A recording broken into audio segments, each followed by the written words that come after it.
Hi, Pastor Steve here in Visalia, California. We are having an absolutely beautiful fall day. We did, in fact, get the rain that I talked about last time. We had what's called an atmospheric river dump a little over an inch in the valley and lots of snow up in the mountains, extinguishing the fires and making our quality of life and those kind of things much better. Hope that it's a great day wherever you are and that you are finding yourself at peace and with some measure of joy in your life. This is the final of the four-part series on the road to peace and joy.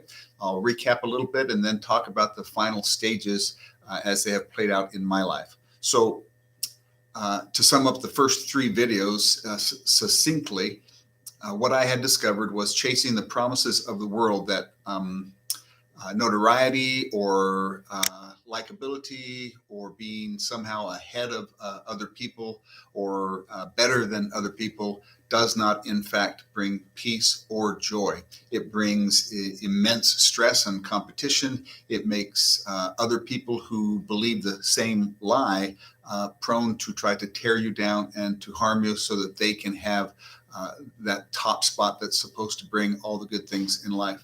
I discovered that the hard way over and over until I realized that in pursuing those kinds of values, even trying to do so from a Christian perspective was craziness and wasn't going to work. So in effect, in scientific talk, I had literally lived out an experiment in pursuing the dreams of our culture to discover that those dreams were lies and they were predicated by people who were also chasing those dreams but had not yet given up on them.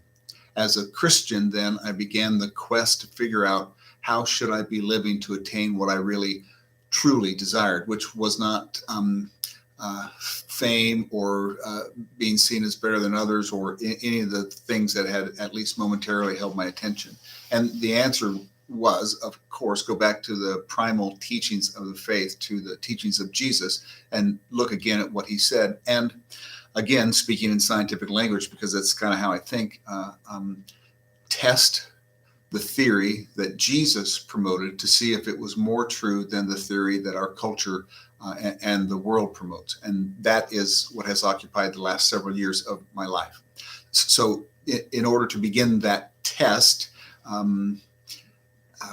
the first thing I did was I began to investigate forgiveness in the deepest way possible. I've talked a great deal about forgiveness on other Happy Thoughts blogs.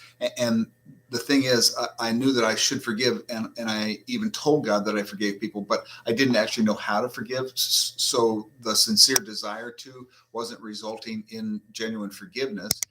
And even when I had forgiven somebody, I still often loathed them or feared them or wanted nothing to do with them. So the first step for me on the road to peace and joy was to research. Is there anybody out there in our world who knows how to actually forgive? Meaning that you dig out the influence and the power that people that have harmed you have inside of you, and you get rid of it so that you can live in and around and with them in such a way that you can actually care about them.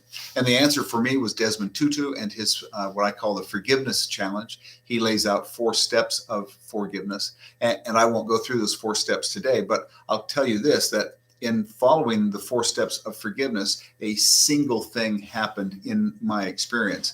It allowed me for the first time to understand that the key to forgiving is the ability to see past your own hurt to a level that allows you to understand that even if someone has done something horrible to you, they are a human being and they are driven by impulses that you may also have. You would say, well, I would never do anything as vile as what was done to me. And that's probably true because oftentimes the people who harm us are in a really bad place. But that's what I learned. The people who harmed me were in a really bad place. I've been in a bad place, or I've been in worse places and better places in my life.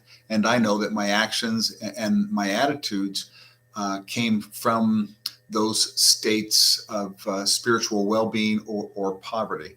So the forgiveness challenge allowed me to see people who had harmed me and who were, in fact, engaged at that time in harming me as human beings who were broken.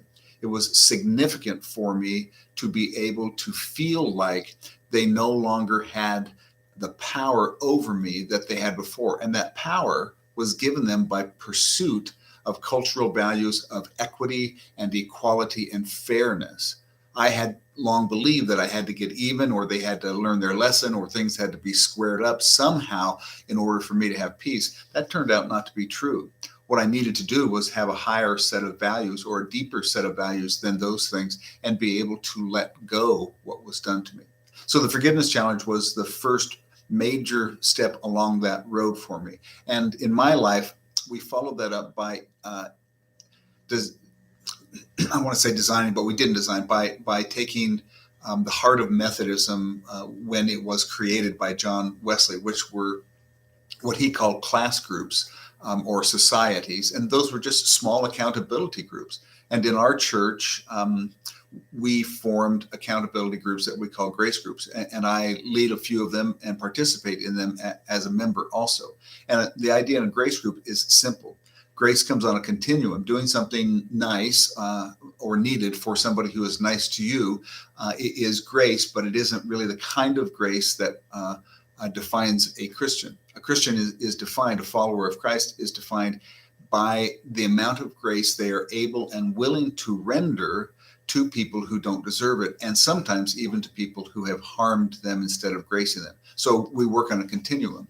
And in those grace classes, as I experimented more and more and more with what it meant to forgive and what it meant to look for opportunities to grace people who had harmed me, I discovered again that parts of me that had been locked down and really had corroded and caused a great deal of misery in my life were lifted out. They were cleansed. They were removed from me by the very pursuit of the actual teachings of Jesus. That's a significant thing. The equation went from me trying to leverage the power of God to give me what my society and my world told me would make me happy, to jettisoning those dreams from the society and the world and trying to pursue the things of God, asking Jesus and God to help me in that pursuit, to become more in the mindset and the heart set that Christ put before those who would follow him. It's a watershed change. It doesn't happen in an instant, but for me, every step of the way, as I kind of held my nose in grace groups sometimes and did things that were kindnesses to and for people who had harmed me, who had done some pretty horrific things to me, I discovered that it was true, that in turning the other cheek and in going the second mile, both teachings of Christ, it wasn't servitude that caused me to just wish it was all over and I could go to heaven and rest on my laurels. It was a freeing internally from the power that my enemies had long held over me. It was a fascinating and kind of mysterious part of my walk of faith to discover Jesus wasn't telling us to be doormats, and he wasn't asking us to be imprisoned forever by the cruelty and the meanness of people in bad places. He was giving us the key to freedom from their clutches. He was giving us the ability to weather whatever they wanted to do and still have in our hearts and in our souls peace and joy. That's a big deal. It is a slow motion description that I'm giving you of my own salvation, of not just being saved because I know the right things to believe about Jesus and the Bible and those things, but to enter into a state of grace and salvation in which I found myself free from many of the things that had gripped me all of my life. Finally, I found a course through a family member called Mending the Soul. And I say course, and it's really more of an experience than a course. And Mending the Soul is a furtherance of forgiveness and gracing. And for me, it represents the largest step. In Mending the Soul, you work in a covenant group with other people, and you go back to the major episodes in your life where people have harmed you. Whether you've been molested, and I was as a teenager, or whether you have been beaten or harmed or cheated or lied to or whatever it might be, the things that scarred your soul along the way.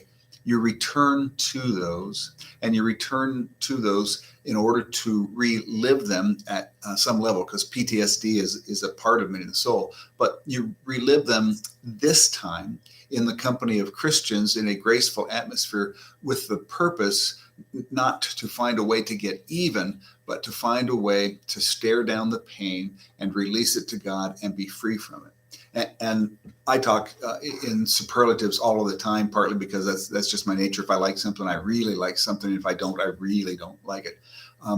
But I don't have superlatives or language to be able to say how powerful Mending the Soul has been in my life. It was the final and the most potent ingredient in my decision to test the things of Christ and to try to live in the ways that he instructed, to see if they resulted in what he promised. And here's the deal.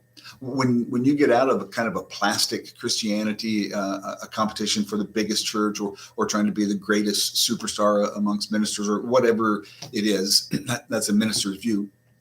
If you get out of the idea that Christianity is a way to leverage the power of God so that you can have what you really want, which are the things of the world, when you reverse that, right, and decide to pursue the things of God, asking God to help you find out about them, what happens inside is indescribably beautiful and powerful. Now, I have had people in my life close to me ask what happened, right? What's the deal with you? Why so calm? Why so peaceful? Why so joy-filled? I've had people actually come and say, a group of us were talking, something has changed in you. You aren't the same as you used to be. And when those things happen, it tells me it's more than an internal transformation where I feel peace and joy.